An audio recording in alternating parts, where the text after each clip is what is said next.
Aku yakin banget banyak teman-teman di sini pengen jadi pemimpin.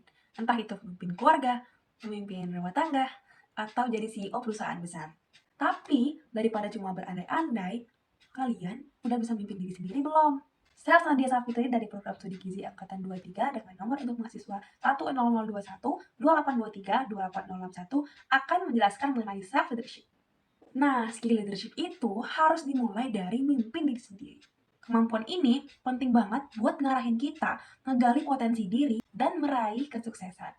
Karena nggak cuma buat kesuksesan diri sendiri, tapi leadership ini juga kunci kesuksesan perusahaan atau organisasi.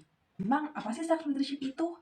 Nah, jadi self leadership itu tindakan yang dilakukan oleh seseorang secara sengaja buat mempengaruhi perasaan, pemikiran, dan tindakannya sendiri. Simpelnya, kayak teman-teman memahami keinginan kalian dan bisa menuntun diri teman-teman sendiri buat mencapai itu. Misalnya aja deh, kita ini kan seorang mahasiswa. Sebagai mahasiswa, kita pasti pengen dong memimpin diri sendiri untuk mencapai tujuan utama kita, yaitu lulus dengan hasil terbaik dan membanggakan orang tua. Maka, kita juga harus bisa nih mendorong diri sendiri untuk belajar dengan tekun, mengerjakan semua tugas dengan maksimal, dan menjauhkan diri kita dari kegiatan yang nggak bermanfaat sama sekali. Oke, secara general, self-leadership ini punya 4 manfaat. Yang pertama, itu bikin lebih produktif dan efisien dengan memahami diri kita dan mendorong diri untuk fokus ke tujuan. Kita akan jadi orang dengan manajemen waktu yang baik dan terorganisir pas kerja.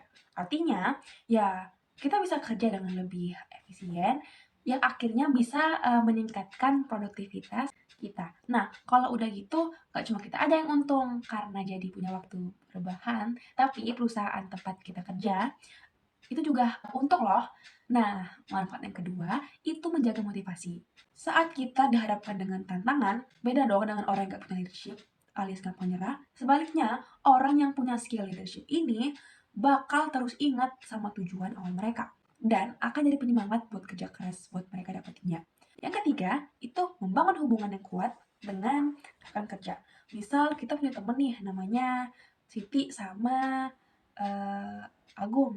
Nah, Agung ini orangnya gak terorganisir, males, udah gitu lelet. Nah, beda nih sama Siti yang selalu ngerjain tugas dengan baik, rajin menabung, gak sombong.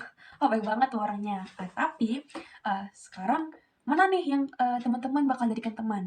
Siti atau Agung? Nah, itu contoh kecil sebagai orang yang udah punya self leadership. Nah, orang yang udah punya self leadership itu cenderung di-respect sama rekan kerja dan juga atasannya. Coba bayangin, kalau kita dalam satu project, semua anggotanya bisa mimpin diri sendiri untuk mencapai tujuan yang bareng itu, pasti tuh gak butuh waktu lama buat sukses projectnya. Meskipun kejadian kayak gitu sama realnya kayak adegan tabrakan di sinetron. Tapi nggak ada salahnya dong kita coba wujudkan dari diri sendiri. Bisa aja teman project yang ngelihat kita kerja teratur, ya bakal ikut termotivasi buat mimpin diri sendiri, atau bahkan mungkin tanya-tanya tipsnya. Gimana nih biar kayak kita? Gimana? Udah siap belum mimpin diri kalian sendiri? Yuk kita bahas tahap-tahap apa saja yang perlu kita lewatin dalam mengembangkan self leadership. Tahap pertama itu adalah self awareness. Self awareness adalah berarti teman-teman mengenal nilai kekuatan dan kelemahan diri sendiri. Tujuannya adalah ya biar teman-teman bisa lebih mudah mengatur tingkat stres dan kegelisahan yang mungkin sedang teman-teman rasakan. Teman-teman juga bakal lebih mudah untuk mencapai bahagia. Beberapa cara yang bisa teman-teman lakukan untuk meningkatkan self awareness yaitu nerapin pola pikir yang sehat, mengendalikan emosi dan luang waktu untuk merenung, manajemen. Self management ini aku bisa bilang kemampuan untuk memanfaatkan dan mengembangkan skill emosi, keinginan, dan kapasitas diri sendiri untuk mengambil keputusan yang baik. Manajemen ini bisa ngebantu loh buat ningkatin kerja, mengelola karir kita dengan lebih baik. Beberapa cara yang mungkin bisa teman-teman lakukan untuk meningkatkan self management adalah coba deh manfaatin kelebihan teman-teman. Terus prioritasin manajemen waktu dengan baik dan beberapa cara lainnya. Nah, cara terakhir adalah terus lakukan pengembangan diri. Pengembangan diri adalah kegiatan yang dilakukan untuk mengembangkan potensi dan juga bakat kita dengan mengembangkan diri kita secara terus-menerus.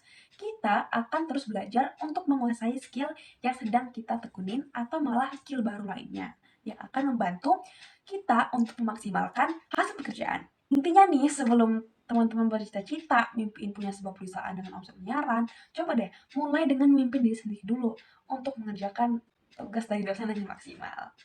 Oke, sekian video dari saya. Terima kasih. Wassalamualaikum warahmatullahi wabarakatuh.